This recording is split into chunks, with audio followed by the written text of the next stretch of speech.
So, for God in the tent, we begin with Abraham.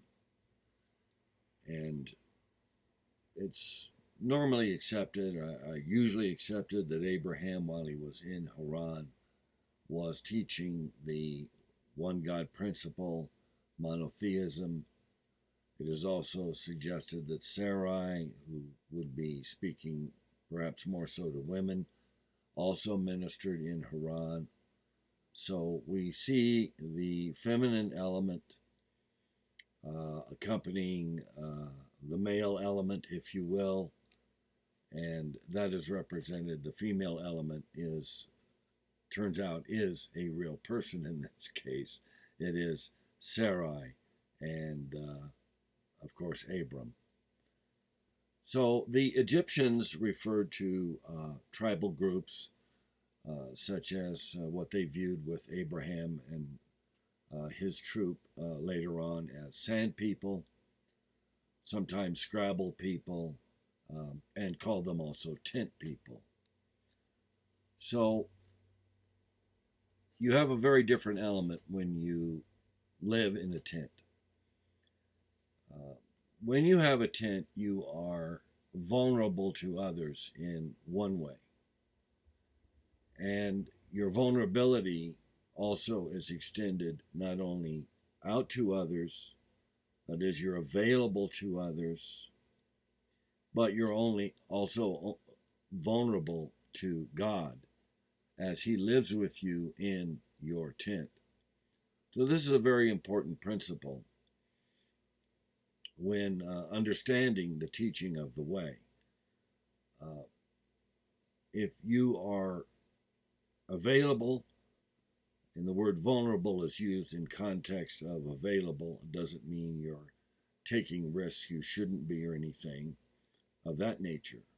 But when you are available or vulnerable to others, that means you will have the opportunity to speak to other people. And this is quite different than if you live in a city. In a city, you don't necessarily see God or the earth when you walk out the door. You see people, lots of people.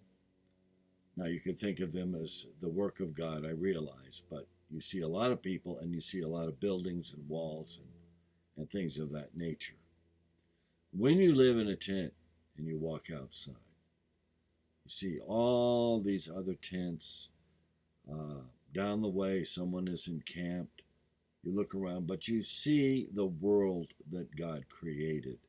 In other words, you are a part of what He originally created. And there is a true substance and a kind of enlightenment or upliftment, if you will, if you just look at it as how you feel and the way things look, that comes with being in the country. You are with your own people.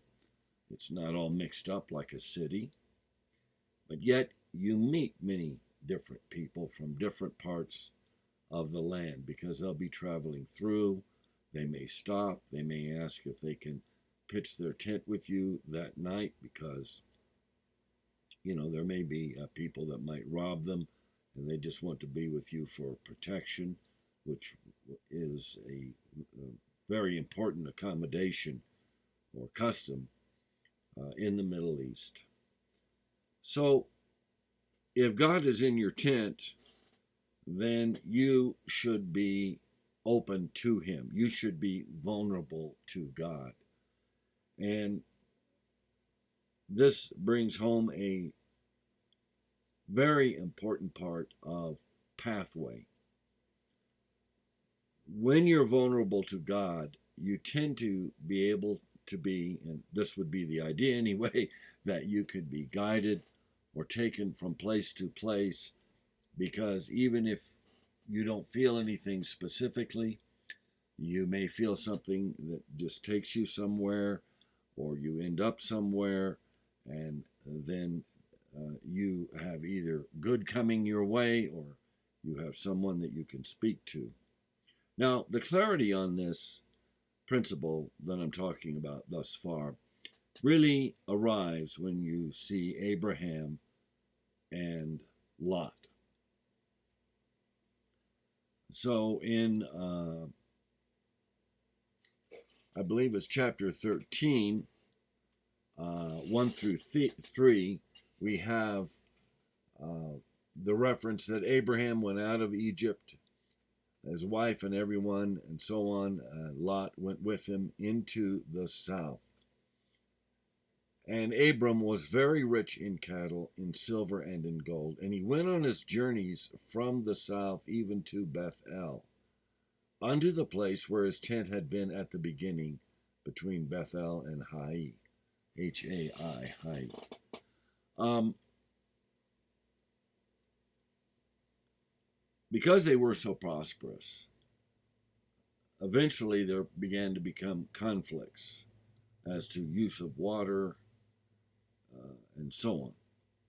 So Lot comes to Abraham and says, we should basically, split up and get at least slightly away from each other so that we can resolve this. So, as everyone knows, Lot ends up moving eastward at that point, and he is near the city, the city of Sodom. Later on, he moves into the city. So, you have this very graphic picture of Lot in a city which is not a good city. It's not a friendly city, so to speak. And you have Abram, who is wise enough, I believe, to stay in the country. And Lot cannot convert the city, but Abram can do much good while he's in the country. And in fact, the opposite occurs for Lot. Eventually, great difficulties arrive with the kingdoms of the north that came down and raided because Sodom and the other cities were not paying proper tribute. So when you have God in your tent, you should open up to him. And this refers to your home, your very home. You want God in your home. If God is in the world, that is wonderful, but he needs to be in your home. So being vulnerable to God basically means receiving. Get in the habit of receiving. For the teaching of the way, receiving sometimes is more difficult than sowing the good seed or speaking the word in a matter for an immediate difficulty or a situation. When you sow good seed, you are moving into the future. It's if your hand went through a veil and planted seed for the future. When you speak the word, you are dealing with the present moment. Circumstances that are immediately at hand, if not at hand already. And when you pray, prayer can cover what we call the future, in the moment, or of course, the past. So you can pray to be more forgiving because you have difficulty with that because of things that happened in your past. You can sow seed for forgiveness, that forgiveness be raised up in you. And you can speak the word of, in the moment, I want to be more forgiving. So that's just a simple example. Abram's first course was to leave where his family was, his home, and go to a land. So we have this great parting. We have leaving one place, telling where to go to another. But in between, the intent is for Abram to find himself within God. Now, Christians today will say, I find myself within Christ, say. I am in Christ. That is the Christian religion or the Christian expression, which is certainly fine with me. But in the beginning, it really was a mission for Abram to find himself within God.